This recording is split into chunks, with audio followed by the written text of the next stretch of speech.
Në shoqërinë shqiptare, roli i gruas ka hyrë në një fazë transformimi të dukshëm, por jo pa sfida. Në intervistat e realizuara nga Blu TV në Vlorë dhe Himar, qytetarët dhanë mendime të ndryshme mbi barazinë gjinore dhe mënyrën si perceptojnë gratë dhe vajzat e pavarura sot, ndërsa disa theksojnë se mentaliteti ende nuk ka ndryshuar ndjeshëm. Të tjerë besojnë se gratë kanë marrë një rol udhëheqës në familje, në punë dhe në vendimarrje, duke sfiduar modelet tradicionale. Janë të barabarta në shoqërinë shqiptare?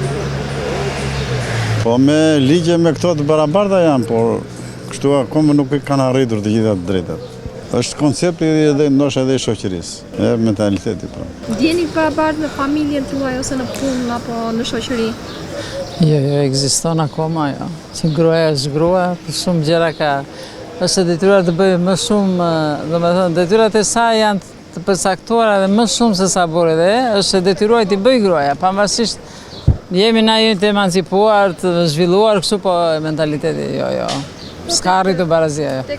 Tek ju të rinjt unë do kisha një kështu, më pëlqen zhvillimi, më pëlqen e bukur, po ka një tepri. Ka një tepri. Edhe sidomos të ju breziri në marrëdhëniet prindër-fëmijë. Shikojmë që vajzat kanë lindur dhe nënat e tyre i respektojnë jashtëzakonisht. Përse nënë e burrit absolutisht sigura e burrit tyre ka rënë nga qielli. Për cilat unë për shumë dëgjoj me raste, unë jam e kënaqur me fëmijët e mi, i kam të tre me familje, të respektuar, shumë të rregullt, por me çfarë dëgjojmë është për ta rruar keq. Ta rruar keq.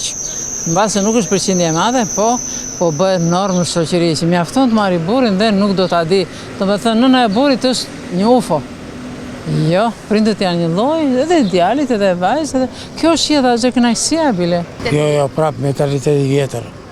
Unë për vetë time kam shumë me gruan, paralel. Ana edukative. Sidomos Vlora ka mentalitet shumë të gabuar. Vlora. Pastaj se unë kam jetuar më shumë në Shkodër. Shkodra e Korça ka kulturë. Janë shumë, kjo kohë erdhi për gratë, për juve, famrat, kurse meshkujt e varfër vuajnë shumë. Ndryshoi buxhi, ndryshoi, qarkulloi jeta, koha, absolut gënjejnë. Ata janë njerëz shumë të parapametur. Sot ka kaluar, unë ne kemi fëmijë, vajza, djem të vuajnë më shumë të mirë nga vajzat që kam. Kanë më autoritet vajzas nga djemt. Kurse e drejtë e djeme nuk është e drejtë, e di këtë.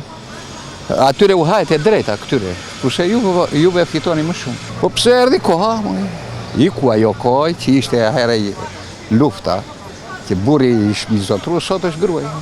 Parati i kanë vajzat të gjitha, rregullën e shtëpisë, të gjitha. Burri i varfër është punë nga Europa në ardhën, se ne s'kesh mas gjë këtu. Çfarë kishim këtu? Ne absolut asnjë gjë, vetëm atë kohën e kaluar. Njërë.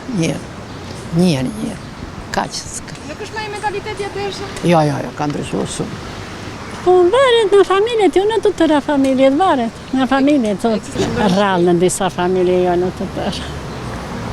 Ekziston për të ekzistuar, nuk hiqet ajo e forca e burrit. Ka ndryshuar që këtë të rritë, mase do ndryshoj edhe më mirë se ecën koha, ecën jeta. Qaja barabartë duhet jetë gruaja me mashkullin, e pse duhet jetë barabarta, edhe pse duhet kalohet. S'ka për të ndryshuar kur. Po s'ka për të ndryshuar, sepse gruaja s'të kupton për shembull. Burri nuk kupton. Edhe detyrimisht pastaj në botën e jashtme, po thosh se 70% e çifteve janë ndara. Pse janë ndara? Ku është arsyeja? Tash krijojnë një familje, bëjnë sa fëmijë, lënë rrugëve dhe hajde merre vesh. Në përfundim, intervista tregojnë një realitet të dyfisht. Nga njëra anë, ekzistojnë ende paragjykime dhe qëndrime konservatore që i kufizojnë gratë në role tradicionale. Nga ana tjetër, është e dukshme rritja e zërit, forcës dhe ndikimit të tyre në të gjitha fushat e jetës. Barazia gjinore mbetet një proces në zhvillim, ku zërat e qytetarëve janë dëshmi e qartë e rrugës që po përshkon shoqëria shqiptare, me sfidave dhe shpresës për ndryshim.